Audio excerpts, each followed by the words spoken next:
Francine Diaz trending ang pagiging muse nito. Seth kinilig nang makita ang girlfriend. Alam naman natin na si Francine Diaz nga ang napiling maging muse sa All-Star Games ng basketball team nila Seth Fedilan. Narito nga ang interview kay Seth Fedilan at halata nga na sobrang handa na nito Lamero. Unang-una maraming salamat po sa mga taga-suporta ko. Taga-suporta ng buong araw na to.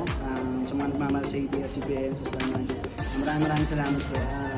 Asahan nyo na magiging masaya. Asahan na thriller. May thrill na mangyayari niyan. May challenges na mga mangyayari niyan. Maraming salamat. Hindi pa nga nagsisimula ang laban nila Seth ay talaga nga namang sigawan na ang mga fans at sobrang excited na nga makita ang couple. Narito at panoorin natin ang clip na ipinost ng mga fans.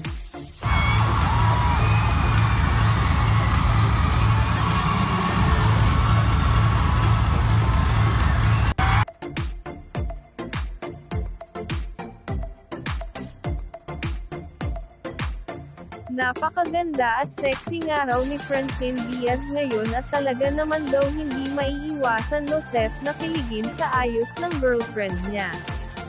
Narito ang mga reaction ng mga fans kay Francine.